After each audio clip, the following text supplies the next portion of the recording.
Functions. Functions में मुख्तलिफ symbols इस्तेमाल किए जाते हैं और कोई एक फंक्शन परफॉर्म किया जाता है। मसलन अगर आप बिल्कुल बेसिक लेवल पर जाएं तो 2 + 3 = 5। आप देखें कि दरमियान में एक सिंबल मौजूद है, दो छोटी लाइंस हैं जिनको क्रॉस इस तरह से किया गया, तो आपने आंसर दिया 5। क्योंकि इस सिंबल का मतलब आपको बहुत छोटी क्लासेस में ही बता दिया गया था कि अगर ये सिंबल दो नंबर्स के दरमियान आए तो आपने क्या करना है। इसी तरह से देखें कि ये ही दो लाइनें अगर इस तरह से मल्टीप्लाई की जाए, क्रॉस की जाए, तो आप आंसर देते हैं 6। अगेन ये भी एक सिंबल है, लेकिन वही दो लाइनें हैं, यहाँ पर भी वही दो लाइनें, सिर्फ क्रॉस करने का फ़र्क है। लेकिन असल क्या है कि इस सिंबल का मतलब भी आपको छोटी क्लासेस में टीचर ने बता दिया था कि जब दो नंबर्स के दरमियान ये आए तो आपने क्या करना है। लेकिन अगर आपसे कहा जाए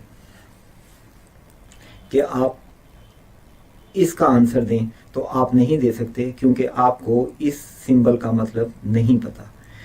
लेकिन अगर आपको इस सिंबल की डेफिनेशन दे दी जाए या इसका कोई ऑपरेशन दे दिया जाए तो आप उसे परफॉर्म कर सकते हैं। मसलन अगर कहा जाए कि दो नंबरों के दरमियान अगर ये सिंबल मौजूद हो तो आपने फर्स्ट नंबर को 5 से मल्टीप्लाई करना है, यानी कि 5a, और उसमें से सेकंड नंबर को माइनस कर देना है। तो आप देखें कि 2 और ये सिंबल 3, इसको आप ऑपरेट कर सकते हैं, क्योंकि अब a की जगह पे 2 आ गया और b की जगह पर 3। आप पहले नंबर यानी कि 2 को 5 से मल्टीप्लाई करते हैं और इसमें से सेकंड नंबर को माइनस कर देते हैं, तो आपके पास आंसर आता है 7, यानी कि 2 ऑफ दिस सिंबल 3 = 7। तो एक्चुअली फंक्शंस के टॉपिक में आपको डिफरेंट टाइप के सिंबल्स दिए जाते हैं और उनके साथ एसोसिएटेड फंक्शन बताया जाता है। ये मुख्तलिफ अंदाज में दिया जा सकता है। बाज़ का दो नंबरों के दरमियान, जैसे कि यहाँ 2 और ये सिंबल मौजूद है। इसी तरह से अगर मैं आपसे कहता हूँ कि k and $sign p = k² - 3p, तो अब अगर आपको नंबर दिए जाएं कि $5.6 बताएं, तो आप क्या करेंगे कि k पहला नंबर है, उसकी जगह पर ये 5 आ गया, तो आप कहेंगे कि 5 का स्क्वायर माइनस 3 टाइम ऑफ 6, क्योंकि ये 3p था तो p की जगह पर 6 है, तो आपने इसको इस तरह से किया। ये आ गया 25 - 18 और आंसर है 7। इसी तरह से सिंगल नंबर के साथ भी ऑपरेशन दिए जाते हैं। मसलन hat ऑफ p =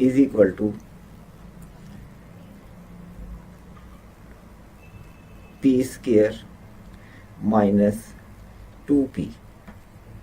तो अगर hat ऑफ 7 आपसे कहा जाए तो आप क्या करेंगे कि 7 का आप स्क्वायर लेंगे और -2 टाइम ऑफ 7 = 49 - 14। ये आ जाएगा आपके पास 35। इसी तरह से बहुत से सिंबल दिए जा सकते हैं।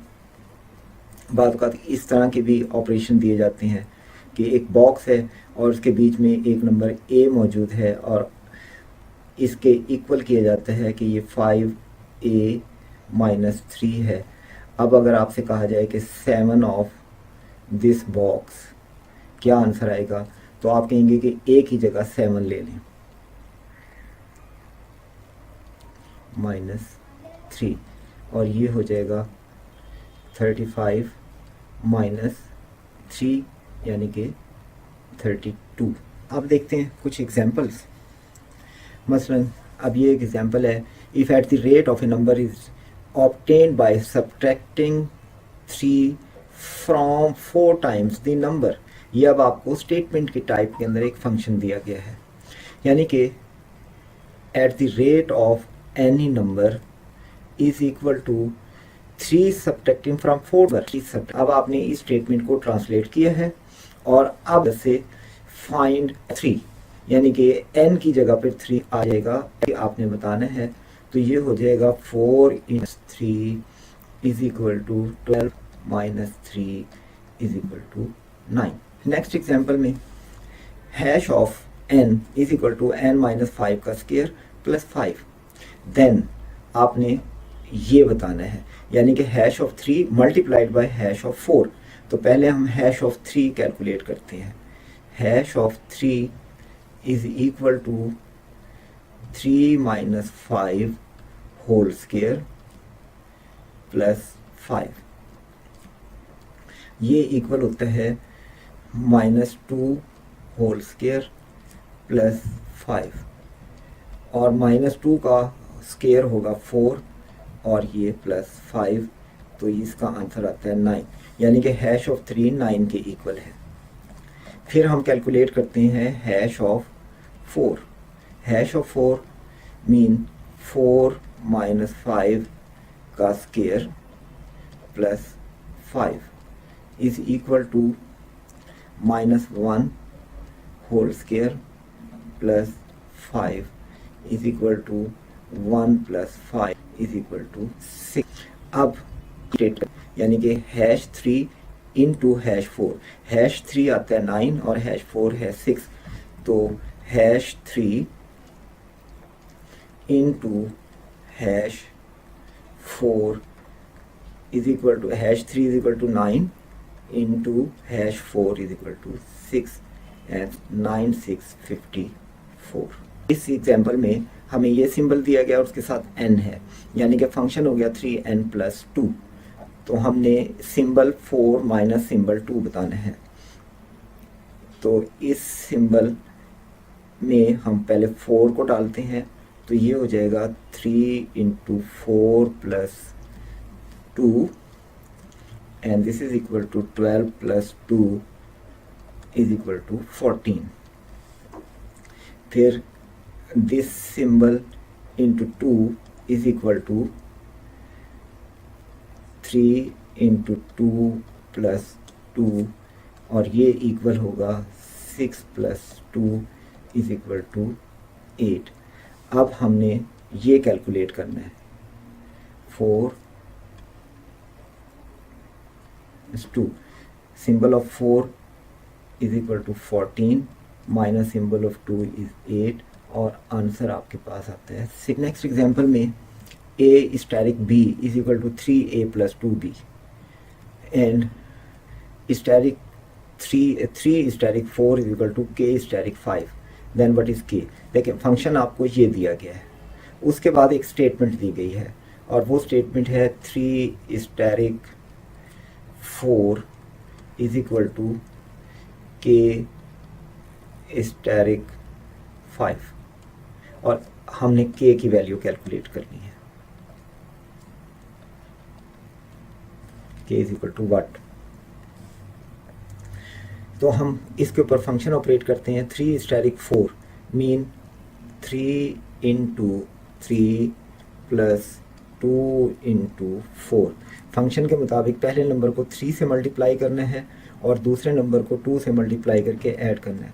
हमने पहले नंबर को 3 से मल्टीप्लाई किया और दूसरे नंबर 4 को 2 से मल्टीप्लाई करके ऐड कर दिया। सेम चीज़ आप यहाँ पर भी अप्लाई करें। पहले नंबर को 3 से मल्टीप्लाई किया और दूसरे नंबर को 2 से मल्टीप्लाई करके ऐड कर दिया। ये आपके पास आ गया 9 प्लस 8 और ये हो गया 3k प्लस 10। अब ये 10 इधर जाकर माइनस हो गया, तो 9 plus 8 17 minus 10 is equal to 3k, और 3k is equal to 7 and k is equal to 7/3। Next example में एक और सिंबल दिया गया है, इस सिंबल के साथ p अटैच है और आपने 5p माइनस p स्क्वायर इसकी डेफिनेशन लिखी है। देन हमने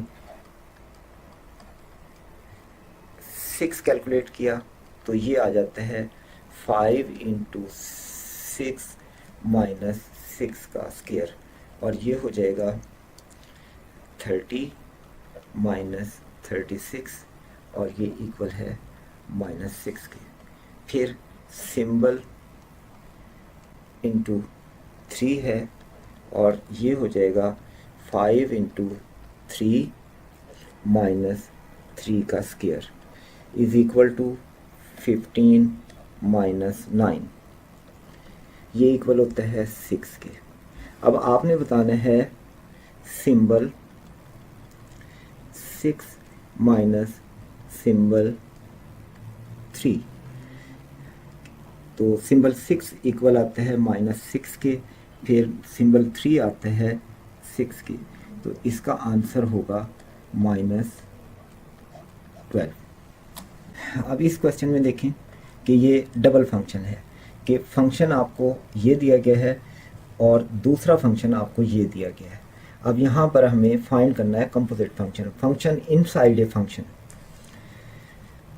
तो पहले हम कैलकुलेट करते हैं हैश ऑफ 3, क्योंकि हैश ऑफ 3 की जो वैल्यू आएगी वो नेक्स्ट फंक्शन, ये जो y साइन दिया हुआ है इसके ऊपर ऑपरेट होगा। तो पहले हम हैश ऑफ 3 कैलकुलेट करते हैं और हैश ऑफ 3 के लिए हैश का फंक्शन ये दिया गया है जो कि है 4p माइनस 1, तो it's mean 4 into 3 minus 1 and this is equal to 12 minus 1 is equal to 11, यानी कि हैश ऑफ 3 की वैल्यू है 11। अब आपके पास हैश ऑफ 3 की जगह 11 आ गया, तो अब ये जो दूसरा फंक्शन है इसकी वैल्यू हो गई ये, यानी कि y ऑफ 11 बताना है आपने। तो ये फंक्शन आपको यहाँ दिया गया है कि ये symbol k is equal to 3k minus 2, तो पहले नंबर को 3 से मल्टीप्लाई करके उसमें से 2 माइनस करेंगे, तो आपके पास आ गया 3 into 11 minus 2 is equal to 33 minus 2 is equal to 31। $x is that $x is equal to the nearest lower integer to x. What is the value of $6.99 times of -2.01? तो इसको सॉल्व करने से पहले हम राउंडिंग को ज़रा देखते हैं।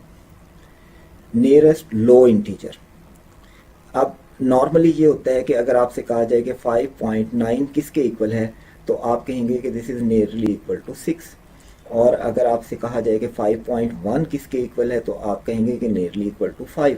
लेकिन इस क्वेश्चन में हमें कहा गया है कि हमने हमेशा नियरेस्ट लोअर इंटीजर पर जाना है, यानी कि 5.9 is nearly equal to 5 and 5.1 is also nearly equal to 5। ये इस क्वेश्चन की डेफिनेशन के मुताबिक है कि हमने हमेशा लोअर साइड पे चले जाना है, फ्रैक्शन को लोअर साइड पर होल इंटीजर पर लेके जाना है। तो पहला नंबर जो दिया गया है वो है $6.99। अब डेफिनेशन के मुताबिक हम इसे लोअर इंटीजर पर लेकर जाएंगे तो इसका आंसर आ जाएगा 6, क्योंकि अपर इंटीजर 7 है लेकिन हमने हमेशा लो इंटीजर पर जाना है, तो 6.99 से लोअर इंटीजर 6 ही हो सकता है। फिर हमारे पास है $of -2.01। यहाँ पर बेसिक कंसेप्ट अप्लाई होता है, क्योंकि अगर हम नंबर लाइन पर देखें कि ये 0, -1, -2 और ये -3, तो जैसे जैसे हम लेफ़्ट साइड पर जाएंगे ये लो होता चला जाएगा। तो जो हमें नंबर दिया गया है वो है 2.01 माइनस में। देखें अगर हम -2 पर जाते हैं तो ये तो अपर साइड है क्योंकि हम इस तरफ मूव कर रहे हैं, लेकिन हमें जो डेफिनेशन दी गई है वो लोअर साइड की दी गई, क्योंकि लो इंटीजर, तो लो इंटीजर -2.01 से छोटा जो इंटीजर है वो -3 है, तो हम इसको लोअर साइड पर लेने की वजह से -3 लिखेंगे। और अब उसने कहा है टाइम्स, यानी कि इन दोनों को मल्टीप्लाई करना है। $of 6.99 का आंसर आया 6 और $of -2.01 का आंसर आता है -3, और टाइम्स की वजह से हम इसे मल्टीप्लाई करेंगे, यानी कि $of 6.99 मल्टीप्लाइड बाय $of -2.01, तो इसका आंसर आता है 6 और इसका आंसर आता है -3।